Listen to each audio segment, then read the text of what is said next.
Hi, നിങ്ങളുടെ സ്വന്തം അടുക്കളയിൽ നിന്ന് നല്ലൊരു വരുമാനം ഉണ്ടാക്കാൻ പറ്റിയ ഒരു ബിസിനസ് തുടങ്ങിയാലോ? അതും അച്ചാർ ബിസിനസ്. അപ്പോ ഇതെങ്ങനെ ലാഭകരമായി ചെയ്യാന്നുള്ളതിന്റെ ഒരു വഴികാട്ടിയാണ് നമ്മളിന്ന് നോക്കാൻ പോകുന്നത്. അടുക്കളയിൽ നിന്നൊരു ബിസിനസ്സോ, അതും നല്ല ലാഭം കിട്ടുന്നതോ കേൾക്കുമ്പോൾ ഒരു സംശയം തോന്നുന്നുണ്ടല്ലേ? പക്ഷെ തീർച്ചയായും സാധിക്കും. അതെങ്ങനെയാണെന്ന് നമുക്ക് വിശദമായിട്ട് തന്നെ നോക്കാം. അപ്പോ കാര്യത്തിലേക്ക് കടക്കാം. ഈ ഒരു സംഖ്യയിലേക്കൊന്ന് നോക്കൂ. 2.5 ലക്ഷം രൂപ. എന്താണിതെന്നല്ലേ? ഇത് ഒരു വീട്ടിലെ അടുക്കളയിൽ നിന്ന് തുടങ്ങി വലുതായി വളർന്ന ഒരു അച്ചാർ ബിസിനസ്സിൽ നിന്ന് ഒരു മാസം കിട്ടാൻ സാധ്യതയുള്ള ലാഭമാണ്. ശരിക്കും പറഞ്ഞാൽ ഇത് വെറും സ്വപ്നമല്ല, ഇത് സാധ്യമാണ്.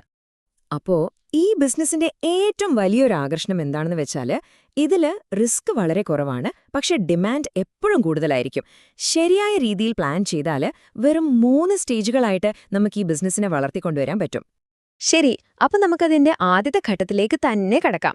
അതായത് നമ്മുടെ സ്വന്തം അടുക്കളയിൽ നിന്നുള്ള തുടങ്ങാൻ വലിയ സംഭവങ്ങളൊന്നും വേണ്ട.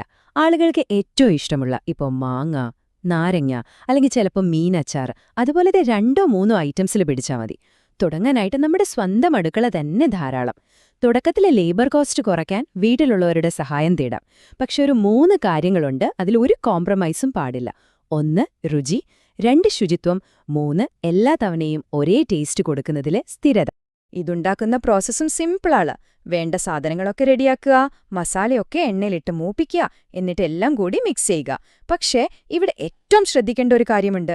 ഈ മിശ്രിതം കുപ്പിയിൽ നിറയ്ക്കുന്നതിന് മുൻപ് അത് മുഴുവനായും തണുത്തിരിക്കണം. കുറച്ചെങ്കിലും ചൂടുണ്ടെങ്കിൽ അച്ചാറ് പെട്ടെന്ന് കേടായിപ്പോകും. അത് പ്രത്യേകം ഓർക്കണം. തണുത്ത ശേഷം കുപ്പിയിലാക്കി മുകളിൽ കുറച്ച് എണ്ണയൊഴിച്ച് ടൈറ്റായിട്ട് അടച്ചുവെച്ചാൽ മതി. ഓക്കെ, ഇനി നമുക്കിതിന്റെ കണക്കുകളിലേക്ക് വരാം, അല്ലേ? ഏകദേശം 500 ഗ്രാമിന്റെ ഒരു കുപ്പി അച്ചാർ ഉണ്ടാക്കാൻ നമുക്കൊരു 115 മുതൽ 140 രൂപ വരെ ചെലവാകും. എന്നാലോ ഇത് നമുക്ക് ഏകദേശം 220 മുതൽ 280 രൂപയ്ക്ക് വരെ വിൽക്കാൻ പറ്റും. ചുരുക്കി പറഞ്ഞാൽ ഓരോ കുപ്പി വിൽക്കുമ്പോഴും 80 മുതൽ 140 രൂപ വരെ ലാഭം നമ്മുടെ കയ്യിലിരിക്കും. അപ്പൊ ഒന്ന് ആലോചിച്ചു നോക്കിയേ, ഒരു മാസം ഒരു 300 കുപ്പി വിൽക്കാൻ പറ്റിയാൽ പോലും നമ്മുടെ കയ്യിലെ ഏകദേശം ഒരു 45,000 രൂപ ലാഭമായിട്ട് വരും. വീട്ടിലിരുന്ന് തുടങ്ങുന്ന ഒരു ചെറിയ ബിസിനസ്സിന് ഇത് അടിപൊളി ഒരു തുടക്കമല്ലേ? ഇനി വളരെ പ്രധാനപ്പെട്ട ഒരു കാര്യമാണ് ലേബലിംഗ്. ആളുകൾക്ക് നമ്മളെ വിശ്വാസം വരണമെങ്കിൽ ഇതൊക്കെ നിർബന്ധമാണ്. എന്താണ് പ്രോഡക്റ്റ്, അതിന്റെ തൂക്കം, ഉണ്ടാക്കിയ ഡേറ്റ്, എക്സ്പയറി ഡേറ്റ്, പിന്നെ ഏറ്റവും പ്രധാനം FSSAI രജിസ്ട്രേഷൻ നമ്പർ. ഇതൊക്കെ കാണുമ്പോഴാണ് നമ്മുടെ പ്രോഡക്റ്റിനൊരു പ്രൊഫഷണൽ ലുക്ക് വരുന്നത്. ശരി, അപ്പൊ നിങ്ങളുടെ അച്ചാറിന് പതിയെ ആവശ്യക്കാരൊക്കെ കൂടി വരുന്നു. അപ്പൊ എന്തു ചെയ്യണം? നമുക്ക് അടുത്ത ലെവലിലേക്ക് പോകാം. അതാണ് നമ്മുടെ 2ാം ഘട്ടം, ഒരു സെമി സ്കെയിൽ ഓപ്പറേഷൻ. ഈ ഒരു ഘട്ടത്തിൽ നമ്മൾ കുറച്ചുകൂടി ഒന്ന് സീരിയസ് ആവുകയാണ്. ബിസിനസ് ഒന്ന് അപ്ഗ്രേഡ് ചെയ്യുന്നു. അതായത് അടുക്കളയിൽ നിന്ന് മാറി പാചകത്തിനായിട്ട് ഒരു പ്രത്യേക സ്ഥലം കണ്ടെത്തുന്നു. സാധാരണ കുപ്പികൾക്ക് പകരം നല്ല ഭംഗിയുള്ള ലേബിളൊക്കെ പ്രിന്റ് ചെയ്ത ബോട്ടിലുകൾ ഉപയോഗിക്കുന്നു.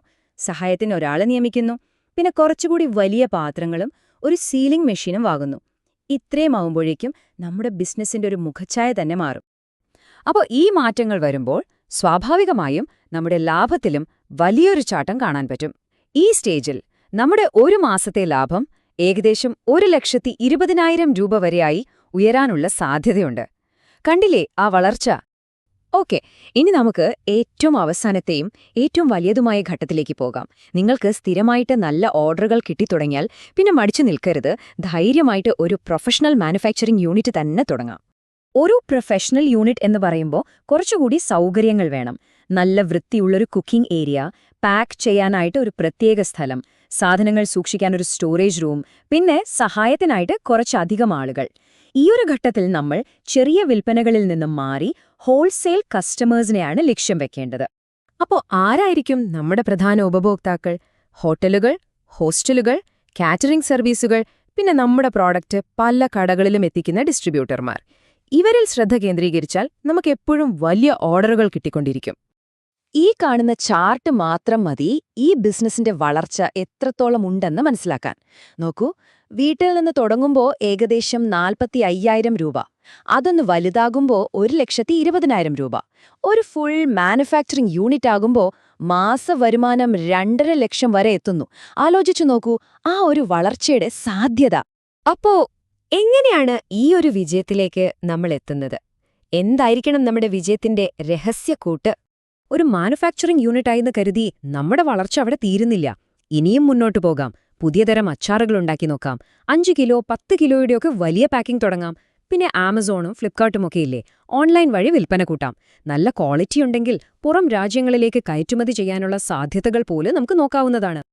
പക്ഷേ നമ്മൾ എത്ര വലുതായാലും ഒരൊറ്റ കാര്യം മനസ്സിൽ വെക്കണം. വീട്ടിലുണ്ടാക്കുന്ന ആ ഒരു തനതായ രുചി, അത് കൈവിട്ടു പോകാതെ സൂക്ഷിക്കാൻ പറ്റിയാൽ നമുക്ക് ധൈര്യമായി നല്ല വിലയിടാം. കാരണം ആളുകൾ പണം തരുന്നത് ആ ഒരു പ്രത്യേക രുചിക്കാണ്, അല്ലാതെ മെഷീൻ ഉണ്ടാക്കുന്ന ഒന്നിനല്ല. അതുകൊണ്ട് എപ്പോഴും ഓർക്കുക, ഈ ബിസിനസിന്റെ അടിത്തറ എന്ന് പറയുന്നത് 3 കാര്യങ്ങളാണ്: ക്വാളിറ്റി, ഹൈജീൻ, പിന്നെ കൺസിസ്റ്റൻസി. അതായത് ഗുണമേന്മ, ശുചിത്വം, സ്ഥിരത. ഈ 3 ഒരു വിട്ടുവീഴ്ചയും ചെയ്തില്ലെങ്കിൽ ഒരു സാധാരണ അടുക്കളയിൽ നിന്ന് തുടങ്ങിയ ഈ ബിസിനസ് വലിയൊരു സാമ്രാജ്യമാക്കി മാറ്റാൻ നിങ്ങൾക്ക് ഉറപ്പായും സാധിക്കും. അപ്പോ ഇത്രയും കേട്ടുകഴിഞ്ഞ സ്ഥിതിക്ക് ഇനി നിങ്ങൾക്കുള്ള ചോദ്യം ഇതാണ്: എന്തായിരിക്കും നിങ്ങളുടെ ആ സിഗ്നേച്ചർ റെസിപ്പി? ഒന്ന് ചിന്തിച്ചു തുടങ്ങിക്കോളൂ. ഒരുപക്ഷേ നാളത്തെ ഏറ്റവും വലിയ അച്ചാർ ബ്രാൻഡ് നിങ്ങളുടേതായിരിക്കാം.